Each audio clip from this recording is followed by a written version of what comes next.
Frankenstein by Mary Shelley. Letter 1 to Mrs. Saville in England, St. Petersburg, December 11th.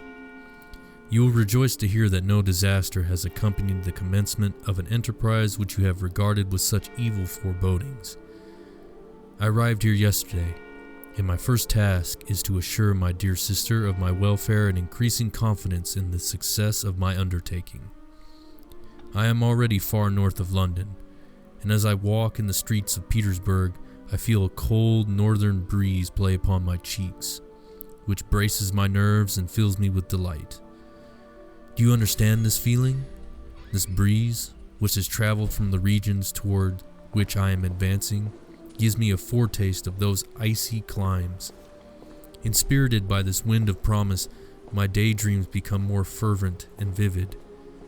I try in vain to be persuaded that the pole is the seat of frost and desolation.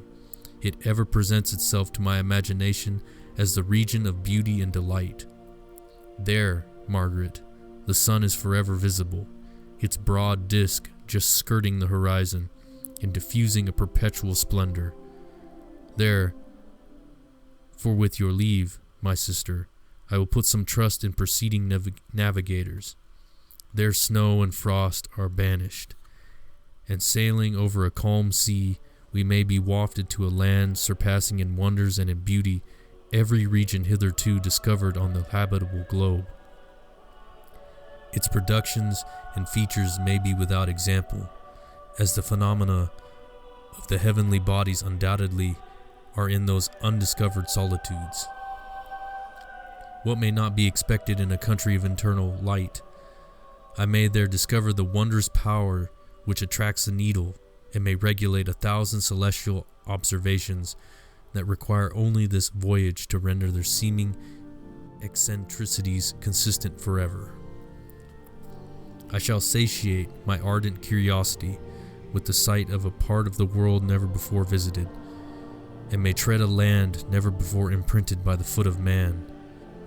These are my enticements, and they are sufficient to conquer all fear of danger or death, and to induce me to commence this laborious voyage with the joy a child feels when he embarks in a little boat with his holiday mates on an expedition of discovery up his native river. But supposing all these conjectures to be false, you cannot contest the inestimable benefit which I shall confer on all mankind, to the last generation, by discovering a passage near the pole to those countries to which at present so many months are requisite, or by ascertaining the secret of the magnet, which, if at all possible, can only be effected by an undertaking such as mine.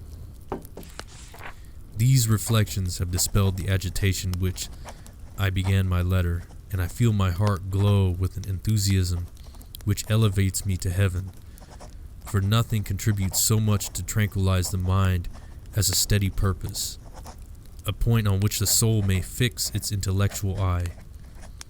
This expedition has been the favorite dream of my early years. I have read with ardor the accounts of the various voyages which have been made in the prospect of arriving at the North Pacific Ocean through the seas which surround the pole.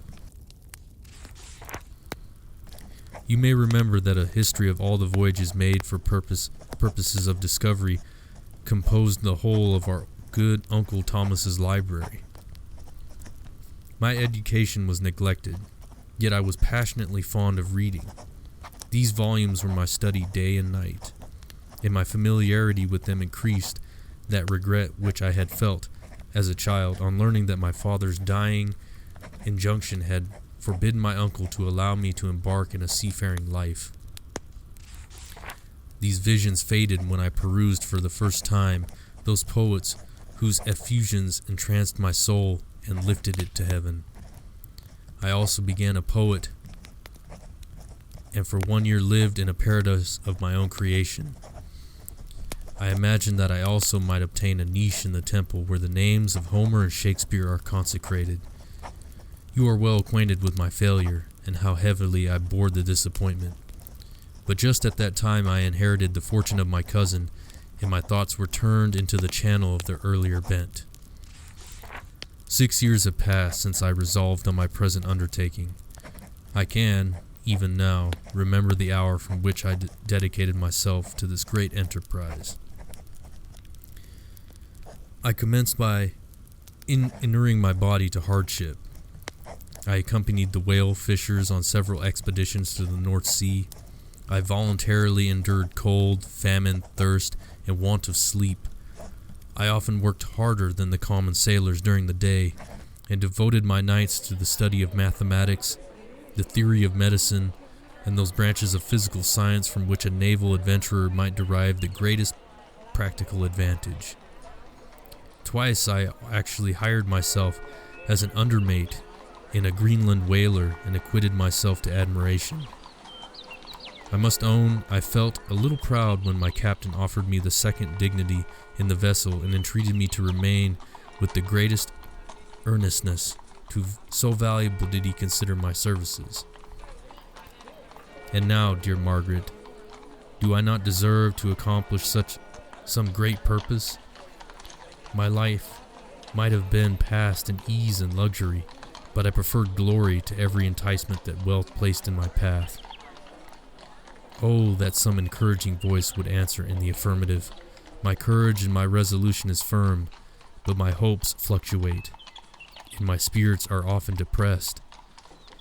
I am about to proceed on a long and difficult voyage, the emergencies of which will demand all my fortitude. I am not required not only to raise the spirits of others, but sometimes to sustain my own when theirs are failing.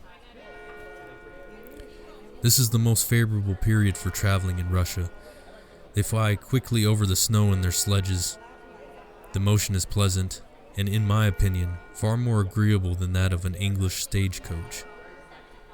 The cold is not excessive if you are wrapped in furs, a dress which I have already adopted, for there is a great difference between walking the deck and remaining seated motionless for hours when no exercise prevents the blood from actually freezing in your veins. I have no ambition to lose my life on the post road between St. Petersburg and Archangel. I shall depart for the latter town in a fortnight or 3 weeks, and my intention is to hire a ship there, which can easily be done by paying the insurance for the owner, and to engage as many sailors as I think necessary among those who are accustomed to the whale fishing. I do not intend to sail until the month of June, and when I shall return? Ah, dear sister, how can I answer this question? If I succeed, many months, perhaps years, will pass before you and I may meet. If I fail, you will see me again soon, or never. Farewell, my dear, excellent Margaret. Heaven shower down blessings on you, and save me, that I may again and again testify my gratitude for all your love and kindness. Your affectionate brother, R. Walton.